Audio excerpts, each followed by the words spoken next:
I wonder if we've gotten belonging backwards. Because for so much of our lives, we learn to think that belonging means finding the right people, finding the right community, finding the right spaces where we feel accepted, where we feel like we fit in. But what if belonging actually begins somewhere else? What if it begins with the relationship that we have with ourselves? And what if one of the deepest forms of belonging is learning to stop abandoning oneself? This is something I've been exploring through yoga, through meditation, through movement, through somatic practices, and more recently through human flourishing studies.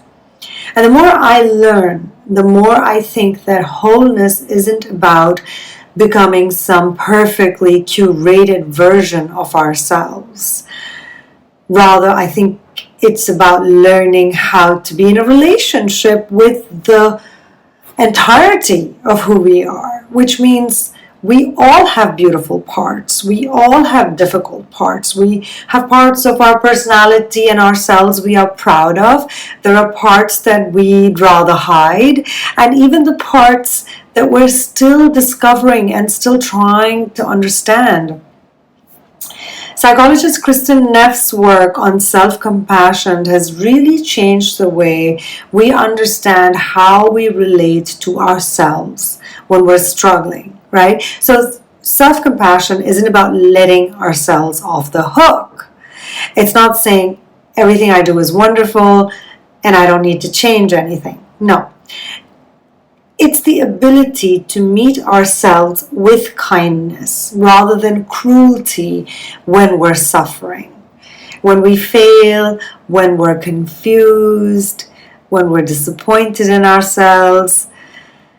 And one of the things I love about this research is that it challenges this idea that we need to be hard on ourselves in order to grow.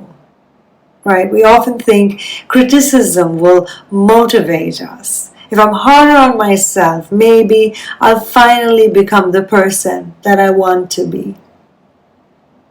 But what if becoming more whole doesn't actually require more rejection of ourselves? We spend so much energy trying to eliminate the parts of ourselves that don't fit the image we have of who we're supposed to be.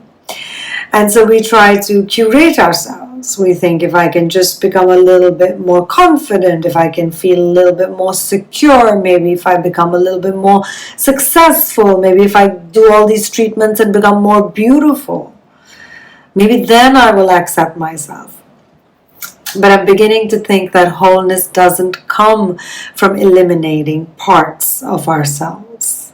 I think wholeness and belonging are not destinations. I have come to realize through my studies and my clients and my students that it is a practice. It is a willingness to return daily to your own journey, your own unfolding. Knowing that you belong to your life.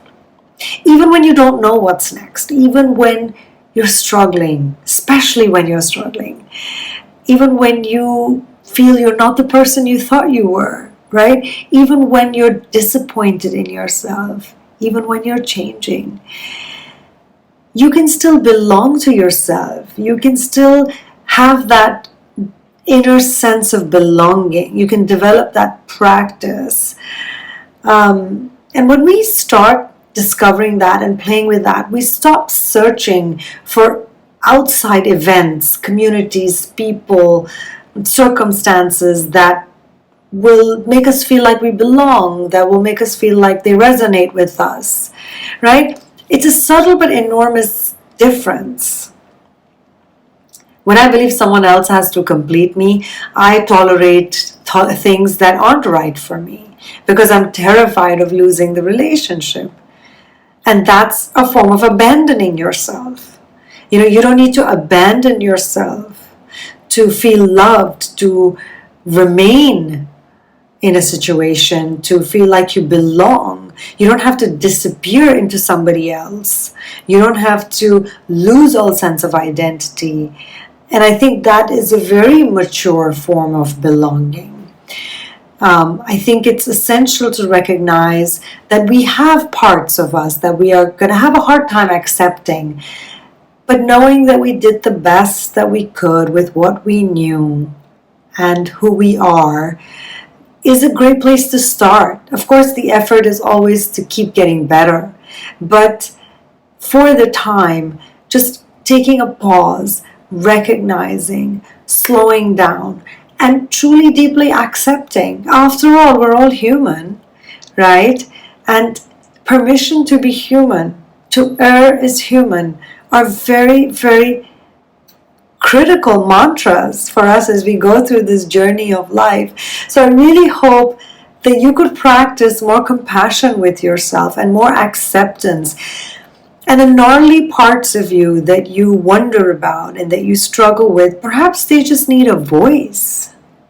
Perhaps they just need to be heard. Perhaps they need to be written in a journal about that is only for your consumption. Maybe they just need to see the sunlight and the air and not be hidden in dark caves of the mind. They need that acceptance. They need to be held too. And perhaps it is those parts of us that are the most gnarly, the most prickly, the most uncomfortable, that actually need the most love. And I think when we start from there, I think we start to sow the seeds of true belonging within ourselves, with our purpose, with our journey, with our lives, with this gift of being here in this human body, experiencing life in all its grandeur. I hope this resonated with you, and I'd love to hear your thoughts and your comments and your own explorations or any questions about anything that this little share prompted inside you. Thank you for watching.